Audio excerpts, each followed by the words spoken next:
Always could be in a dream that I could set my people free.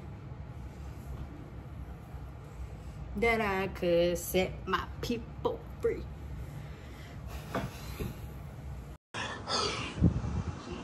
I'm having a fucking panic attack right now. I need to calm the fuck down because I'm having a panic attack. Yeah. That song, Bad Rod Wave, 10 out of 10.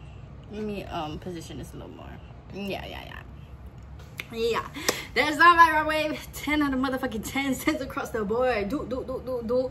Like, that shit should have went #1 on Billboard, #1 on fucking Apple Music, #1 on Spotify, #1 on YouTube. Like, but and I'm so happy for him because that's part of the Sinners movie. So it's just like, you got the black cast with the black director, the black producer, and then you got Rod Wave at the end. Like, bitch, please.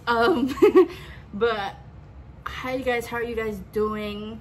I just got back from my workout, so I'm still a little hot, cooling down and everything. But thank you guys for subscribing, liking, for being here. I appreciate you guys being a part of my dream and my journey, and for like supporting me and being here and actually watching my videos. I genuinely appreciate it. I just got another little chit chat video because y'all, I've been rewatching the game. This is my 3rd time rewatching the game. I feel like there's certain shows that you just have to keep on watching, especially as you go through life and go through the ages and stuff like that.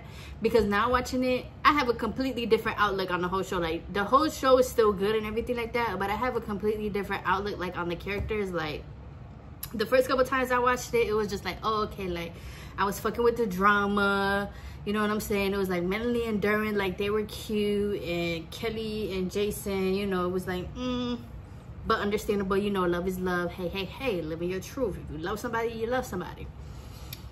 But this time watching it, I'm just like, wait, hold on. For a while, they try to make it seem, or like the show at first makes it seem like Derwin is the problem. But low-key, Melanie is the problem too. Because, look, I feel like both of those people, and I mean, it happens in relationships, like, you attract what you are. I feel like both of them are kind of selfish, but both of them also have really big careers. Like, you have a whole professional athlete, which is already one thing that you had to attend to 24/7 low-key. But then you have a whole doctor that you also had to attend to 24/7. Like, if you think about it logically, like, it wouldn't work. That's not to say, like, in real life you can't make it happen or whatever, but, like, logically, like, at the end of the day, as a doctor, you're gonna want to always be there for your patients. And at the end of the day, as a professional athlete, they're gonna want, they're very, athletes really think they're on top of the world sometimes. Like, they really be like, well, I'm the athlete, I'm the one that's making all this money, I'm the one that is playing this game, I need this and that done, I need do, I'm busy as fuck. And it's all valid because they are, you know what I'm saying? Don't nobody know the life of an athlete except an athlete. But at the same time, it's just like, they're kind of selfish. Like, even Derwin, I want you to be there for my games, I want you to do this, you have to come out here with me, and you have to give up your dreams, And then I'm at the point where she's going back to Baltimore to chase her dreams, and it's just not working because it's like, she can't be there for him. She literally watching the championship game in an airport.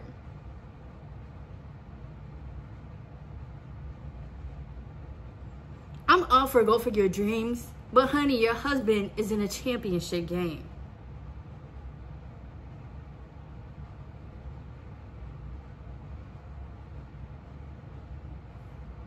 And then she's still trying to sit there and cry like, oh, but like, I moved out here with him, and like, when is it gonna be time for me to reach for my dreams and Boo, the time for you to reach for your dreams was telling him, no, I'm not moving to San Diego because I want to go to Johns Hopkins. That was the time. Yeah. Y'all know that thing, like, what you put up at first with, or what you do at first continues on. Yeah. And you shouldn't have taken up until this long to where you guys have tried for a baby. You guys have gotten married. You bought a house. Derwin is now this big superstar. And now all of a sudden you just want to go back and feel like everybody should just support that. Or like everybody should drop everything for you. to let you go do that. Like, no, the time for you to do that was before you was trying for the baby, before y'all maybe even bought the house and kind of established in San Diego. Like, the time was before that. Like, it, like, not to be inconsiderate or nothing, but, well, this is a show filled with characters. Yeah, so you're a little late now. You're a little late, and that's not to say that you can't do it, but you just got to understand, like, you kind of late as fuck. This man already has a ring, you know, he's going for another ring. Like, you're just late, girl. You're late. You're late. Literally, everybody has gone on with their lives, and you're still talking about being a doctor. It's just late. You just should have did that a little bit earlier. And then what if you did have the baby? Like, maybe these writers ain't have nothing else to write about. Which makes sense because their whole, like, dynamic ended up changing to, the other dude with Lauren London. I forgot their actual names, but, or, like, the character names, but it changed to them. So at some point, I mean, it makes sense that kind of like Derwin and Melanie storyline was kind of like fading out. I also found out that that storyline or the game is from Girlfriends, like a rerun, or no, a rewrite, write off, what do they call it, like an extension of Girlfriends. So I have to watch Girlfriends. I never watched Girlfriends before, so I do have to. I want to. It's definitely on my list.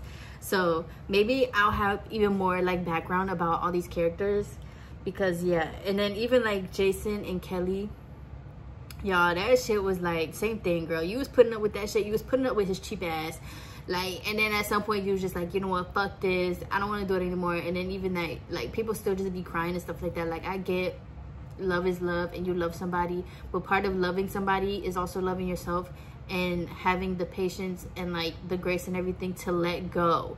Like, you can still love and have that love for somebody in the core of your heart, but you got to make peace within letting go and understanding that, like, that love or like how that person is, like, especially when it comes to a narcissistic type of person like Jason, it's just kind of like he's not gonna change. So you just kind of gotta keep on going and yeah, cry it out and do, but like, don't get so caught up in the love that you want to go back or nothing like that. Like, no. And then I think that's even what's happening now. He even broke it off with Chardonnay and everything like that, because I think he wants to get back with Kelly. I think that's what happens, right? Who the fuck knows? And then she changed her whole life and everything like that. Like, it's giving you didn't know yourself without a man.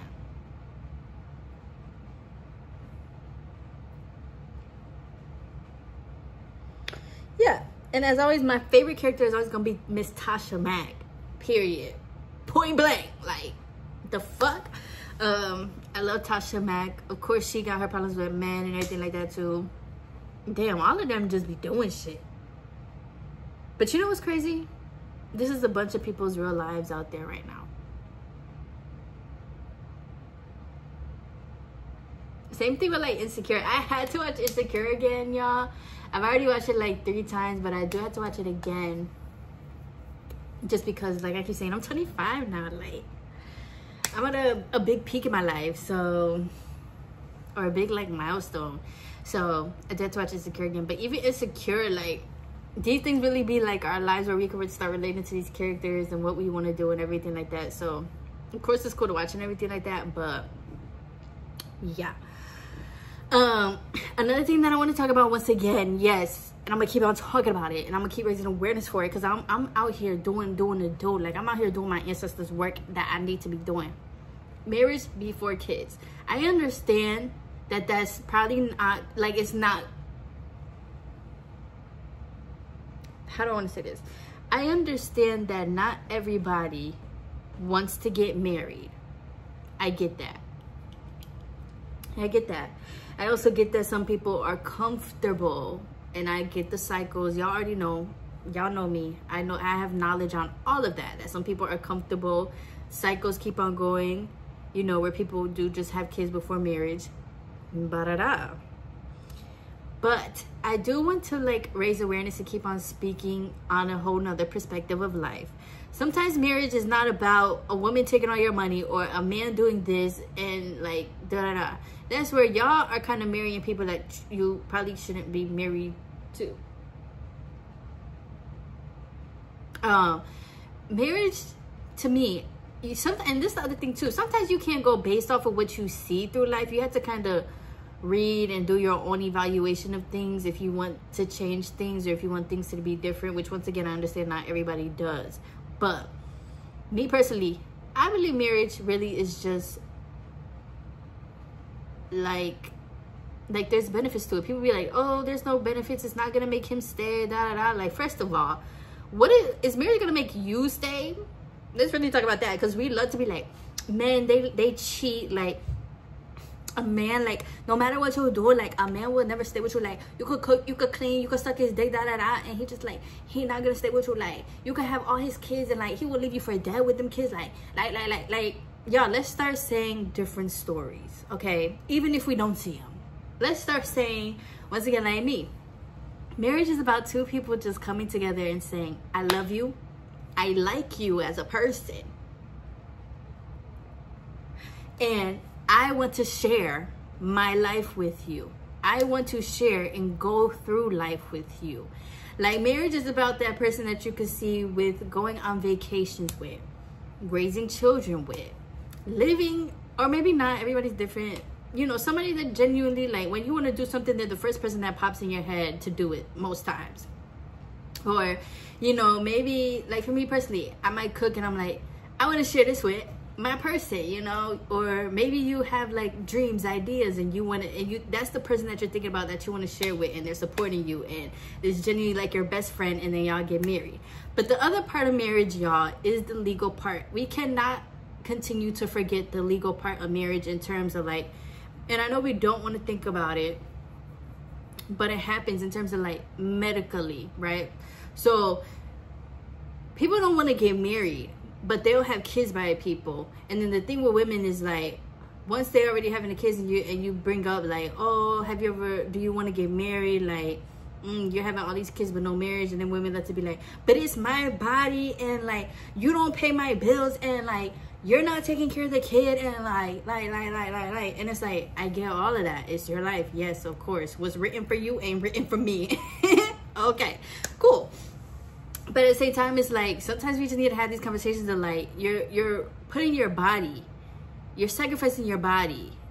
What again, birth is one of the most, like, that shit changes your body, your brain, everything for a woman, right?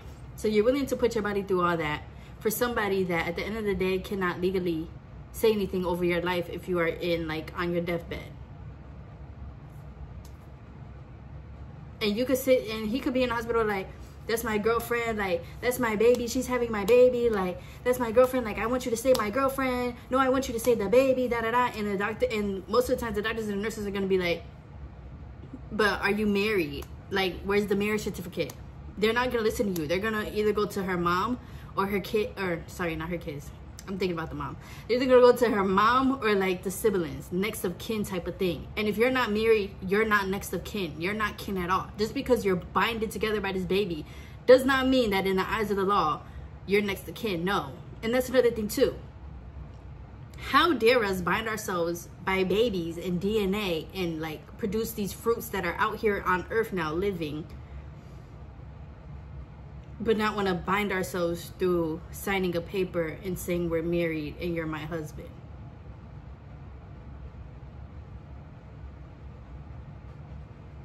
It has become way too comfortable for us to bind ourselves through this DNA stuff and these bodily liquids. We are way too comfortable swapping spit and all that stuff. But then when it comes to marriage, everybody got a fucking excuse. If you were to bet on LeBron versus Bronny, wouldn't you bet on LeBron to have the best kind of circumstances and outcomes of your bet and multiplying your bet? That's kind of what marriage is. Yes, people cheat. Yes, people are going to do what the fuck they want. Marriage is not an end all be all, which honestly nothing in life kind of is at the end of the day. Anyways. Yes, people going to do what they want. But at the end of the day, don't you want the best odds for you and your family and your kids? Y'all will make up every excuse in the book, or y'all just love to be like, oh, I actually don't want to be married. You don't want to be married, but you want to have this kid, and you don't want to be married to the person, but you'll have this kid with this person. Take the family pictures on Christmas. Take the family pictures on Easter. Have the matching pajamas, and you'll go over here and go over there, but you don't with a whole kid at that. But you don't just want to get married and see what this person is like as an individual. Something's weird about that to me. And I'm not going to apologize for it. That's weird to me. It's weird. You'll have a whole kid and be like, I don't know, do people like that? Like, you have a whole kid and then say y'all break up. Now you're bringing this kid over here. He's bringing his kid over here. Da da da da. Then they might have a whole nother girlfriend. Now you got to meet a whole nother girlfriend that's going to be around your kid. Now, or boyfriend too. It goes both ways.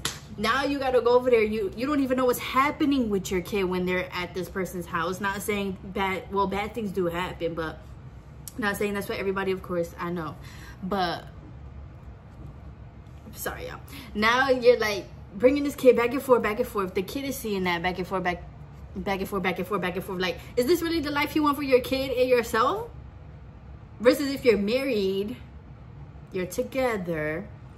Even if you like have different parts of the house or different bedrooms or all that stuff, at least y'all are still coming together for family dinners. Y'all are still coming together to watch TV. Y'all are still coming together for your kid. Like, you're still in the same house. You're still in the same space all together as a family. Like, that's what kids are supposed to be, a part of family. We need to stop bringing kids into broken homes. Like, and at the end of the day, even if your marriage was to break or something, at least both parties, or I hope so, at least both parties are like, we try. And then, you know, because at the end of the day, when the kids grow up, at least they'll understand that. I feel like there's a lot of kids that end up growing up and just being like, I never see my mom and my dad together and da-da-da. And then they're just repeating the cycle. Like, we are way too comfortable having kids without the stable foundation, or without a more stable foundation. Like, we're way too comfortable. And that goes for even people with millions of dollars. That goes for people who have the best careers in their life. That goes for everybody. You're getting way too comfortable. No amount of money can make up for that. No amount of trips and stuff you could take your kid on can make up for that. Nothing can make up for seeing your parents genuinely in love.